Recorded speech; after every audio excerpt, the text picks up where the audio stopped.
સ્થાનિક સ્વરાજ્યની ચૂંટણીના રણશીંગા વચ્ચે ગુજરાતના મુખ્યમંત્રી ભૂપેન્દ્રભાઈ પટેલે બોટાદ જિલ્લાની મુલાકાત લઈને માહોલ ગરમાવ્યો હતો. મુખ્યમંત્રીએ વિશ્વવિખ્યાત સાળંગપુર હનુમાનજી મંદિર અને BAPS સ્વામિનારાયણ મંદિરે શીશ ઝુકાવી આશીર્વાદ લીધા બાદ પ્રબુદ્ધ નાગરિકો સાથે મહત્વની બેઠક યોજી હતી. બોટાદ પહોંચતા જ ભવ્ય બાઇક રેલી દ્વારા તેમનું સ્વાગત કરવામાં આવ્યું હતું, જેમાં ખુદ મુખ્યમંત્રીએ કારમાંથી નીચે ઉતરી કાર્યકરોનો ઉત્સાહ વધાર્યો હતો. પંડિત દીનદયાળજીને પ્રતિમાને પુષ્પાંજલિ અર્પણ કર્યા બાદ જંગી જનસભાને સંબોધતા તેમણે બોટાદમાં રિંગ રોડ, મેડિકલ કોલેજ અને સિવિલ હોસ્પિટલ જેવી ભેટ આપવાની જાહેરાત કરી હતી. પ્રભારી મંત્રી રીવાબા જાડેજા, કેન્દ્રીય મંત્રી નીમુબેન બાંભણિયા અને ગઢડાના ધારાસભ્ય શંભુનાથ ટુંડિયા સહિતના દિગ્ગજ નેતાઓની ઉપસ્થિતિમાં મુખ્યમંત્રીએ 26 એપ્રિલે અચૂક મતદાન કરવા અપીલ કરી હતી. ટ્રિપલ એન્જિન સરકારના મંત્ર સાથે ભાજપે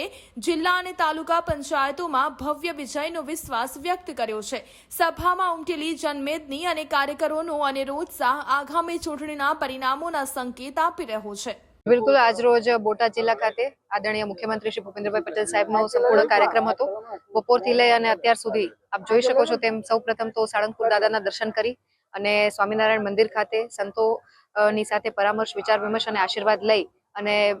રેલી સાથે આજે જ્યારે આ જન સમર્થન સભામાં ઉપસ્થિત થયા ત્યારે લોકોનો જે એક ઉત્સાહ અને વિકાસની રાજનીતિને પસંદ કરવાનો જે ઉમંગ હતો એ ક્યાંક ને ક્યાંક ઝલકાઈ રહ્યો હતો. અને બોટાદ જિલ્લામાં જે રીતે વિકાસના કામો છેલ્લા કપલ ઓફ યર્સથી થયા છે એને જોતા અને સમગ્ર ગુજરાતને કેન્દ્ર સ્થાનમાં રાખીને ડબલ એન્જિનની સરકારના માધ્યમથી, કેન્દ્ર સરકાર અને રાજ્ય સરકારના માધ્યમથી જે વિકાસના પ્રકલ્પોને સિદ્ધ કરવામાં આવ્યા છે અને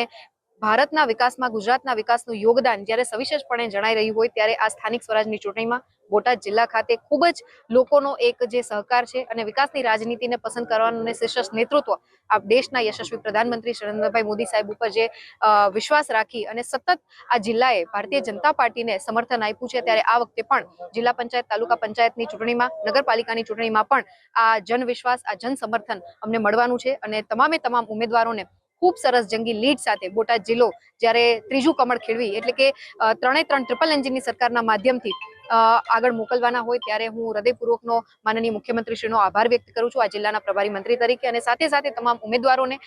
હૃદયપૂર્વકની શુભકામના આપું છું અને જનતા જનાર્દનને પણ એક વિનંતી અને અભ્યર્થના કરું છું કે કોંગ્રેસ પાર્ટી પાસે અને પ્રતિપક્ષો પાસે ન તો નીતિ છે, ન નેતા છે અને ન નિયત છે, પરંતુ ભારતીય જનતા પાર્ટીએ હંમેશા વિકાસની રાજનીતિ કરી તુષ્ટિકરણથી મુક્ત થઈ અને લોકો અને છેવાડાના માનવી સુધી દરેક સમાજને સાથે રાખી અને વિકાસના પ્રકલ્પને જ્યારે વખતો વખતથી સાકાર કર્યો છે ત્યારે આ વખતે પણ કમળના બટન ઉપર આપણે બધા